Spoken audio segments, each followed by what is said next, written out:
This is not a one-time deal. You send me one, I cut you free. Now there are ways with electronic systems to keep track of this. I was old school. I had business cards. And on the back of the business cards, Mike would write his name and he would send Joe. And when Joe came in with the card, he'd go, Mike sent me. And I would take the card and I'd go, awesome. And I would drop the card into a large plastic cup on my station. This is a high-tech and complicated system. When Mike would come in the next time, he would say, hey, did my friend Joe come in? And I'd say, I don't know. I would take the cup. I would dump it on the counter and I would go, boop, boop, boop, boop, boop. Yes, he did. I would tear the card in half and cut it for free. That's how complicated and high-tech I made my system. Some of you may choose to make it a little more intricate, but you send me one, I cut you free. And people are like, wait, free? Free? Like forever? As many times as they send you one? We have to answer the question, what is a referral worth? The single referral of a single client. You charge $20 for haircuts in your shop. Ivan uses $20 not because we charge $20, but because Ivan can do math with $20 increments. Okay, I gotta keep it simple enough that I can wrap my head around it. You send me one, I cut you free. That referral of a client at $20 is worth how much? Once a month. $20. $20. No! They're going to buy 12 haircuts a year. They're worth $240, correct? Yes. No, they're going to come to you for 10 years. They're worth $2,400, correct? No, they're going to send 10 friends. They're worth $24,000, correct? No, they're going to buy take-home hair care product and add-on services. The referral, I've done the math, the referral of one single client, extrapolated out over the duration of your career, one single new client referral is worth $448,000.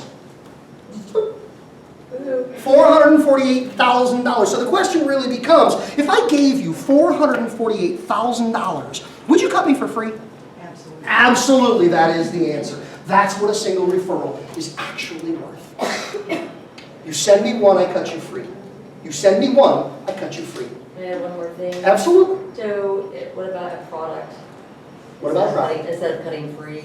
Because to me, I like to retail and that promotes. We all like to retail. And I like the conversation of you send me one, I cut you free, cut for cut, service for service, color for. I like that. I think there's wonderful ways to incorporate product into some of those conversations and discussions. But I think the haircut carries more perceived value than a bottle of product does in the eyes of the customer. So in that way, I still like this. But tied to this is the idea. Every single service you offer in your shop, in your business, has two prices. What are the two prices? Full and free. No discounting ever. That entire book, this is a book, 100 new haircut customers in 100 days, and there is not a single mention, suggestion, or recommendation of discounting in any way, shape, or form to grow business. I don't believe in it. You establish a price, you set a price, you determine your value to yourself and to the world for what you do, and then you stand up straight with your chest high, your shoulders back, your chin out, your eyes forward, and you quote the price. It is full or it is free. Do not discount anything ever. Ever, ever, ever. Now, hang on, I'll get you in a second. No more senior discounts. If you're not aware of it, 85% of the money in America is held in possession of individuals over the age of 65. All wealth in America is held by older people. No more senior discounts. They're just bad for business. No more kids discounts. It is not easier to do a haircut on a hyperactive squirrel that just ate half a box of Captain Crunch. Okay? No more kid discounts. I am, by the way, on record as having said, if you want to do kid discounts are Monday, Tuesday, Wednesday, 9 to noon.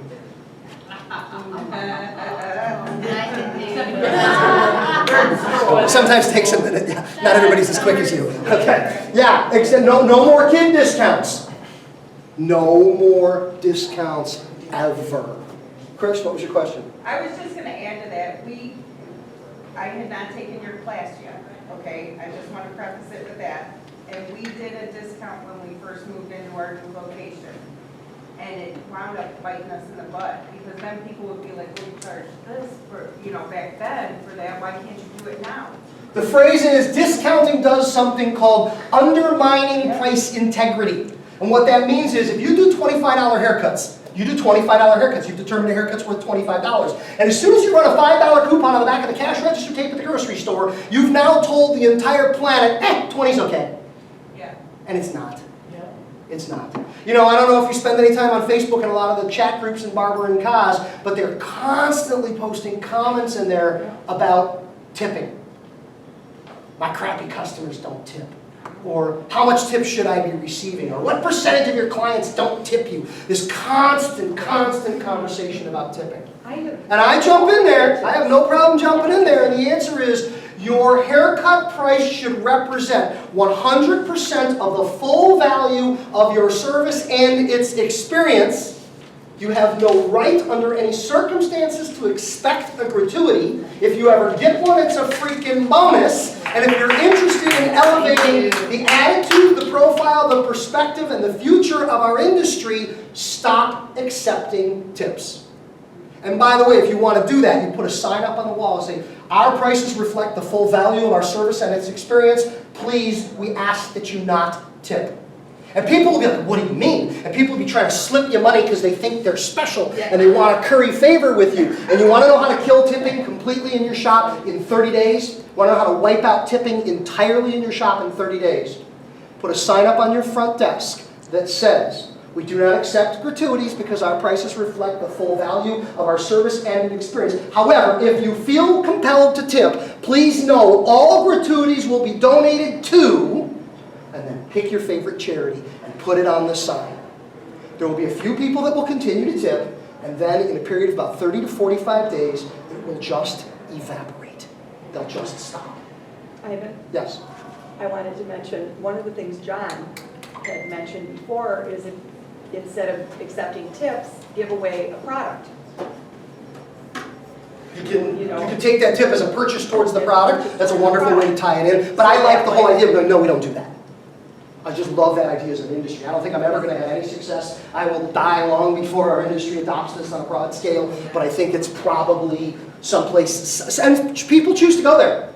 There are people that have chosen to go there, and it's had a dramatic impact on the mood, the feel, the experience of their business. Absolutely. Other questions or comments on any of that?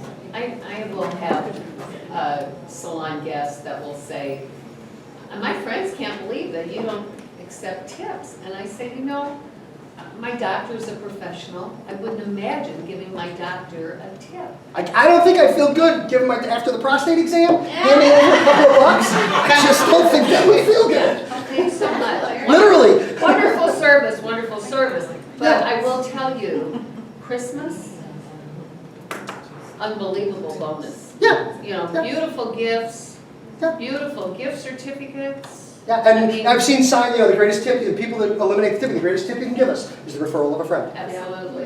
And it's the truth. Yes. Because they'll give you 448,000. Nobody's going to peel off that many singles.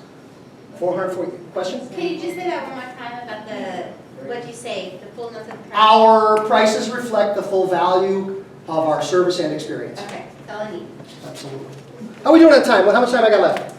See, you got, 20 minutes, 40 minutes? no, you got 40 minutes. 40. Oh, plenty of time. All right, let's talk about something else. Wait. Time to all of this. Let me look, Ivan, hold on. All right. Let me look. When I'm done, just tell me I'm done. No, okay, you got 20, you got. We can continue the conversation at the pool. 25 minutes. Yeah, it's all good. All right. One of the next elements I want to talk about is something magical. It's in my 8 steps. And by the way, when I say there's 8 simple things we need to do, every customer, every visit, every haircut, every time, I won't have time to share all 8 of them this morning. It wasn't my intention, but asking for referrals is one of the 8. We're now going to look at a conversation about rebooking. But I will tell you, anyone here, send me an email. Hey, Ivan, send me the 8. I'll know what that means. I have a PDF document that lays out these 8 elements of our business that if you and your team are empowered to execute these 8 simple things, every customer, every haircut, every visit, every time, these 6-digit numbers are absolutely available to everybody. So just send me an email. I'll send you the balance of the 8. But I do want to talk about another one. And what I want to talk about today, we're going to play a little math game. I know it's early, but we had sugar. We can do math. Is rebooking. Rebooking is the single most important non-technical skill you can ever develop in our industry. I tell beauty and barber professionals all the time, if you don't know how to do anything else, if you know how to rebook, you don't have to know how to do anything else. Because rebooking will put you in the top 10% of earners in the entire professional beauty industry. When we talk about rebooking, we have to visit what, why, what, how, and why. What I mean by that is this. I can tell you all to rebook. Rebook. So I can't just walk out the room now. There's more to it. I'm telling you what to do. Anybody here have kids? Raise your hand if you have kids. Raise your hand if you've ever been a kid. Raise your hand if you are still a kid. Okay, everybody should be able to relate to this. I always use as an example when we talk about rebooking, asking a small child to clean their bedroom. You ever done that? Everybody's laughing. Yeah, you ever done that? Hey, Billy, go upstairs and clean your room. If you tell Billy what to do, I tell you to rebook. Just rebook. Everybody just rebook. Starting tomorrow, rebook. Tell Billy, go upstairs and clean your room. What does Billy do? Nothing. He flips you the bird, okay? Or he does nothing. And live? Yeah, and live. Exactly. Yeah, he does nothing. Most of the time, he does nothing. You told him what to do, and he ignored you. Well, the next step out of frustration is we go to telling him how to do it. In a couple of minutes, I'm going to tell you, in order to rebook, you need to know 2 sentences. But you don't need to know them both. You need to know one or the other, depending on who you are in the business. I'm going to tell you both sentences. You either need to know one or the other, and you need to either say one or the other to everybody. That's all there is to it. That is how to rebook. I told you what to do, rebook. I'm going to tell you how to do it. However, in our scenario with little Billy, go upstairs.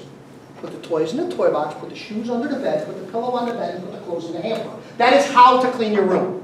Told him what to do, he didn't listen. Told him how to do it, then what happens? He might do about 1/3 of that, but that's probably about it, and the room's not really clean.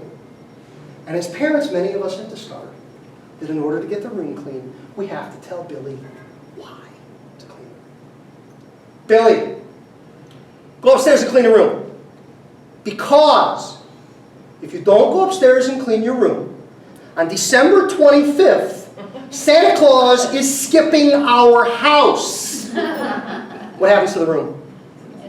One of 2 things. He either runs upstairs and cleans the room, or he collapses on the floor in the hallway, crying, begging you to come upstairs and help him. Because he's bought into why. It's not enough for me to tell you what to do. Rebook all your customers. It's not enough for me to tell you how to do it. Learn these 2 sentences and it's a piece of cake. You have to buy in to why. Let's explore why. You have a client comes to you and gets their hair cut every 6 weeks. In a year, how many haircuts do they buy? 6 into 52 is what? 6. About 8. 6 times 8 is 48, 52 weeks in a year. They buy about 8 haircuts a year. Everybody with me on the math? Yeah. At $100 a haircut, this customer annually is worth how much money? 8 haircuts at $100 a haircut? $800. Everybody good with that number? Everybody understands how I got it. That's an $800 customer in annual revenue before add-on services, take-home hair care product referrals, and all that other stuff. That's their raw value to your business. Now, you're not a good rebooker. You've chosen not to rebook for whatever reason. You just don't rebook. And they walk out the door. Week 6, they're in the bathroom at 11:30 at night, brushing their teeth, standing in front of the mirror going, I gotta get a haircut. I gotta remember to call Ivan tomorrow. Tomorrow comes, and tomorrow goes. Things get busy. Kids got soccer, plans going on, shop was busy, come home tired, watching Netflix. That next night, 11 o'clock at night, standing in the bathroom, brushing their teeth, looking in the mirror going, oh, I forgot to call Ivan today. I gotta remember to call Ivan today. By the way, this is an extraordinarily strong argument in favor of online app-based appointment booking systems and things like that, because at that point they put down the toothbrush, they pick up the phone, they go boop, boop, boop, they put the phone down, they keep brushing. However, that client typically identified the fact that they need a haircut in week 6, they pick up the phone in week 7, and the appointment lands in week 8. Do the math. A client that now appointment stretches, this is an extension of salon client visit interval, gapping out, now comes in every 8 weeks. And a total of 48 weeks, blah, blah, blah, they buy 6 haircuts a year. At $100 a haircut, their annual revenue spend with you has now become $600. That is a loss of $200 or a drop of 25% of your annual incoming revenue from one single customer. Everybody see how the math worked? Yes. They gapped out. They still love you. They haven't gone anywhere else. You are their haircut person. They are your client. But that year they gave you 20, that's exactly what happened to our industry. Our entire industry suffered a 25% loss in total overall incoming revenue in 2008 when the economy stumbled. People started gapping out, hang on a second, people started gapping out their appointments, and we took it lying down. Rhonda, you know we love having you work in our shop. You are just a joy. You are a ray of sunshine. You're happy, you're beautiful. The clients love you. You do such a great job. We couldn't be more blessed than to have you work in our shop. And starting tomorrow, we're cutting your salary 25%, okay? No. It's not okay! But we as an industry accepted that as okay. And it's not okay. Flip the script. If you haven't been good about rebooking, if you start rebooking, 8-week clients get held to their 6-week cycle. Look at the math. Every 6 weeks times 8 haircuts times $100 equals $800 in total revenue. Previously, when 200 came away from 800, it was a loss of 25%. But when we experience a $200 revenue increase on top of 600, taking us to 800, this is an increase of 33% of our gross incoming revenue by virtue of doing one simple thing, which is rebooking. Now, anybody here got a family, friend, or relative that has a crappy job? Crappy job is any job other than a job in the beauty industry. Yes. Okay, the economy's been doing okay, raises are back. Do you know what the average raise in corporate America was the last couple of years? Because people are getting raises again. Do you know what the average raise has been? Anybody know? Anybody know? Anybody know? 2%. It's been 3%. So what I am offering you here, buying into why rebook, I am offering you a raise equivalent to 11 times greater than the raise you will get at a crappy job. Who wants it? Lynn, you had a comment or question? I was going to comment that when we don't rebook, what happens when the client calls in and your appointment book is filled, they feel really bad that they can't, I mean, they feel so... They're mad at us. They're mad at us. And that's why it's important, and you can even say, you know, you're important to me, I want to get you in, I need... Gino said it the first day, it matters to me. It matters. Okay, it matters to Yes. me. And you know, I talked about this last night online in my little meetup with my team. We do a weekly Wednesday night online team meeting to get everybody updated, informed, motivated, connected, and everything like that. And I shared my takeaway from Gino was, it matters to me. And I extrapolated it out to mean, Gino said, it was in the context of talking about people not buying product from you, but going and buying it on Amazon or buying it online and saying, hey, what'd you use on me? Let me take a picture of the bottle and I'm going to go home and buy it. And do that crap. This is off. And the answer was, it matters to me that you buy it from me. And here's the thing. If it matters to me and I matter to you, then it matters to you. Right. Everybody follow that logic stream? That was my takeaway from Gino the other day was, if it matters to me and I matter to you, then it matters to you because it matters to us. That's kind of how I finished it off. So I thought that was powerful. Hang on just one second. On the referral conversation, well, go ahead. I just want to say, because I have a younger girl that works in my shop, and her big struggle has been, even though she's been rebooking, and she's a lot younger, she's dealing with a really younger generation, and they will book out a $200-300 service, and then either they don't show or they book they cancel at the last minute, all this kind of crap. I'm going to mention, I don't mean to butt in, but you can, if they do that, what I recommend, take 50%. Yeah, she's And don't give the money back if they cancel. There's a couple different approaches to this. On one hand, it's the idea that when you begin to rebook, you then have an obligation and responsibility to confirm, to send out reminders on these things. All the good systems do this now. You book the appointment, you get an email when you book it, you get a reminder email 24 hours beforehand, you get another text an hour before the appointment. I mean, the systems are really good at electronically supporting that kind of behavior. I'm on the fence. I haven't decided what my opinion is yet on pre-charging or taking deposits on either appointments in general. I am more inclined to believe that deposits on appointments for first-time customers I can see the sense there. I'm a little less ready to accept that. I'm not saying it's good or bad. I'm saying this is where my brain is at with regards to it. I think when you charge people for missed appointments, you pretty much guarantee they're gone. Now, the flip side of that is, there's an attitude that says, well, if you blew me off, I want you gone. I get that. However, there's also the category of stuff happens. I'm a big believer in, I'm a baseball fan, it's 3 strikes. Right. If you miss or blow off an appointment with me, no call, no show, strike 1. Strike 1's conversation is, dude, you can't do this to me. Don't do this to me. You're killing me here. I can't get the time back.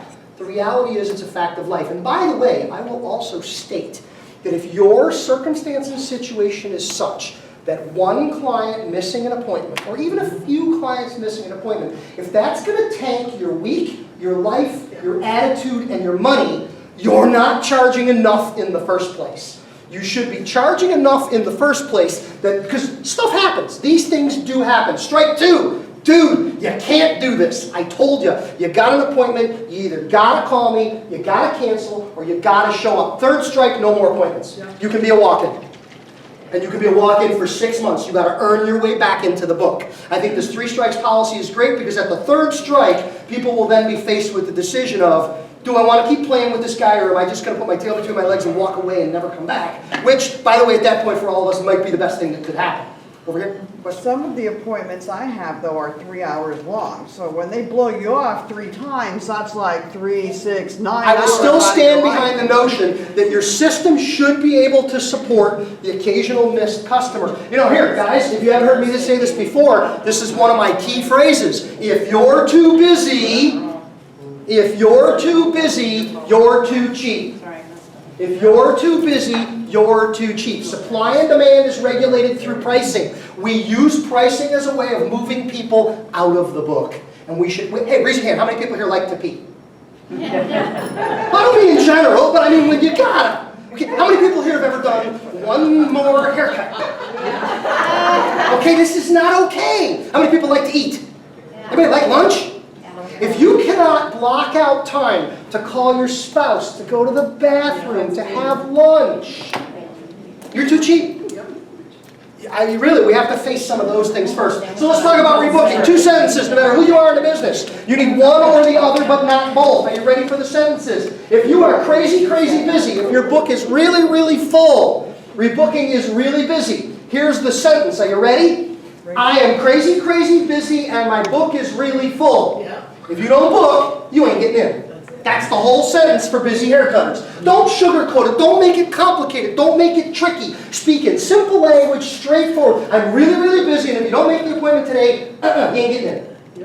That's it. Nothing more than that.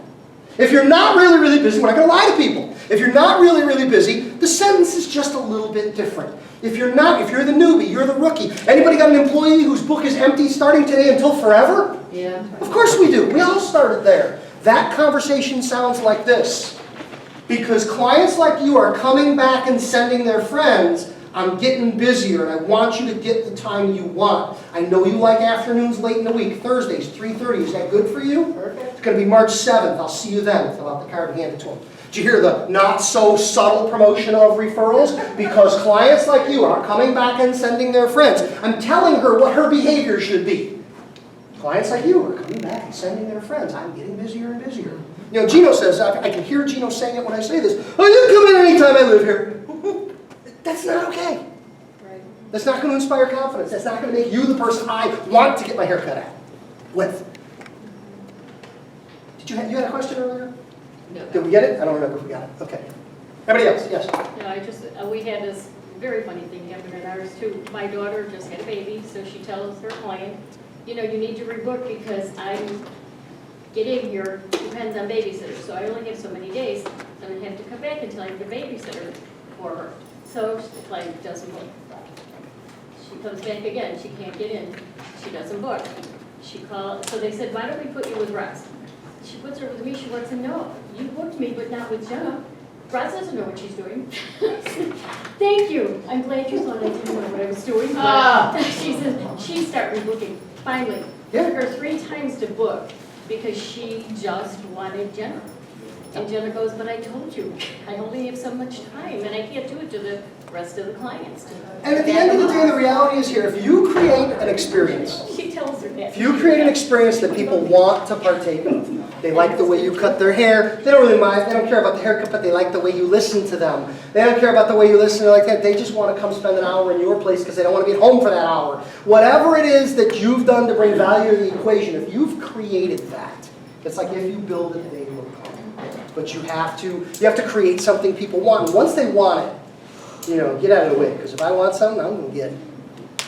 Questions on rebooking?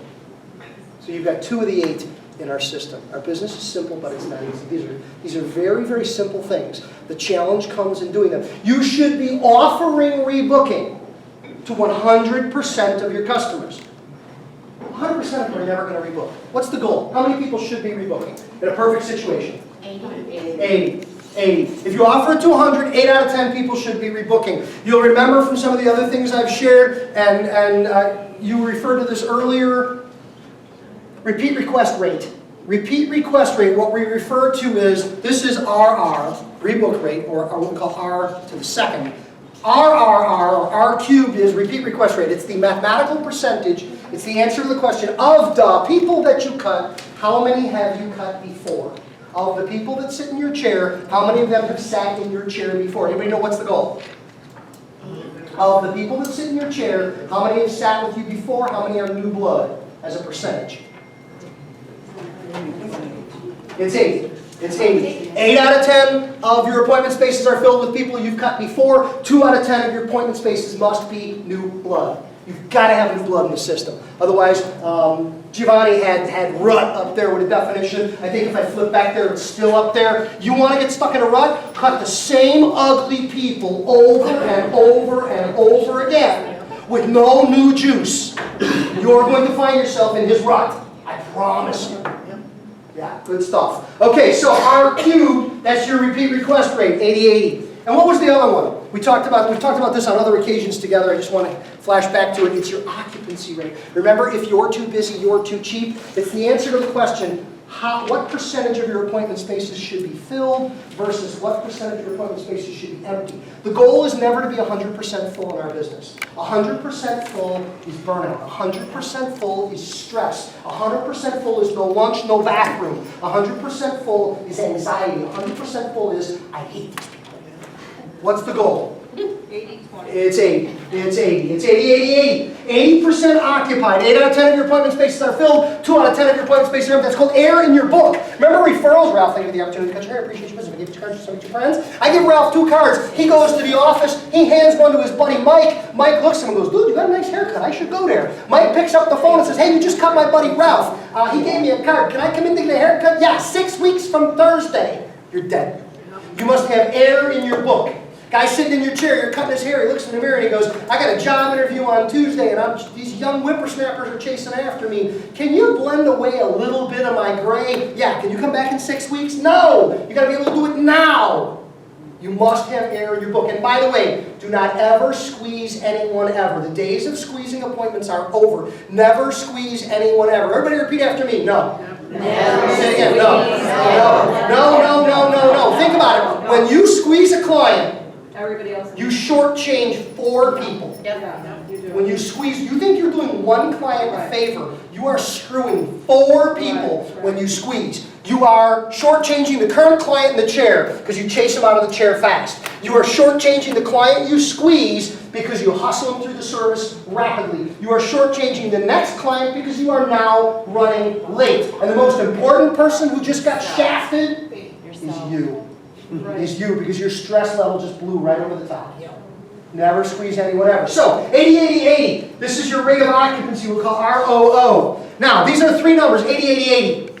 Numbers, 80-80-80. Can anybody tell me what that says in English? 80% occupied, 80% repeat request, with 80% rebooking. Because this, by the way, is the definition of success in our industry. 80-80-80. Give me that in words, not numbers. 80-80-80. Real simple. 80-80-80. When those are your numbers, 80-80-80. Happy. You are good and people like you. That's what that reflects. You are good and people like you. You have built a successful business in our business. 80% occupied, 80% repeat request, and 8 out of 10 people rebooking before they leave. Questions? Comments? Contributions? I guess we're going to end on time for my segment. I have a couple of copies left on 100 by 100. However, if I run out, and by the way, thank you, a bunch of you already bought the book the other day. Anybody who wants them, I will ship them when I get home. No tax, no shipping, no nothing like that. Same thing with the 100,000 book if you don't have that one already. And I will be back tomorrow. Tomorrow we're going to be talking about, specifically about building business within the John Amico system and the John Amico framework and what we do here and all of that. Thank you.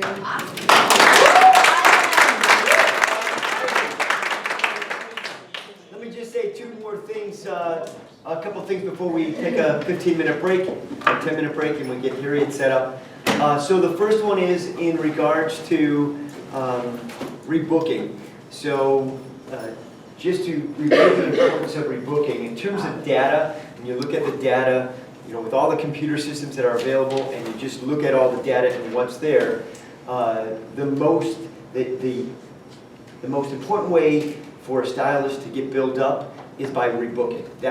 The data proves it. Those stylists that rebook get built up. If you have a new stylist that's working in your salon and they don't rebook, they're not going to get built up compared to somebody who does. It seems obvious, but the data does prove it. So that's the number one way. Number two, in terms of rebooking, if you talk with very successful stylists, the 80-80-80, many of them, like Giovanni, like Jimmy, we were talking yesterday, they require their clients to rebook 12 months in advance. They have to take an entire year. Now, if they do have to cancel, they can cancel and try to rebook later, but they have to book out an entire year. Is that correct, Giovanni? Yes. Actually, it really coincides a lot with what Ivan was saying. And if you're looking at not getting 100% busy, we schedule our lunches in for 12 months out of the year. Every single day that we're there, I take from 12:30 to 1 every day. I box that out. I make sure that I have a 15-minute break 2 other times during the day. So I schedule an extra 30 minutes separated into 15-minute gaps. So I can go to the bathroom, or I can call my wife, or whatever. But then the rest of my schedule, I try to, as a business owner, I'm trying to book myself for a year in advance. Right now I'm 4 months in advance. I just started implementing this. But because I have staff, that allows me to feed my staff, as well as teach my staff how to go feed themselves. So it's really hard in these days, I feel like, having 20-year-olds come in, trying to teach them to get out in the world and go talk to people, because they're on their phones a lot. So as a business owner, you gotta feed them a little bit, but you also gotta push them. You know, one of my staff just turned 21, sent her out to the bars. I'm like, every time you go to the bars, quit drinking, start passing out business cards. That's it. That's right. You can have more money and be a much better mindful person by looking at it that way. So, you know, it's just little things like that makes a big difference. I did ask Jimmy about that. Again, if he takes a new client, he said he requires them. You Yeah. gotta take out 12 months. Yep. If you have to change it, 4 months down the road or this one, fine. But you gotta take out 12 months, otherwise they don't accept you as a new And client. if you really want to see your numbers jump, you take Ivan's numbers and you change that 6 to every 5 weeks.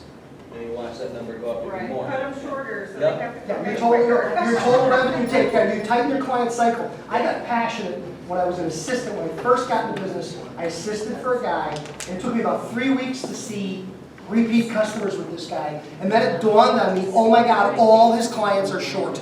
Short hair is the secret to printing money in our industry. It comes back faster, it takes less time in the chair, you cut the chemicals off immediately, they buy more take-home hair care product. Short hair prints money.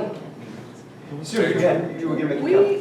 We are older stylists, we always book our 4-week color 3-week, always for a year or 24 months out, so they have the same time all the time. That's what I do. And some of the younger girls now, one who just started, her lady's like, but I don't ever get every 4 weeks with you.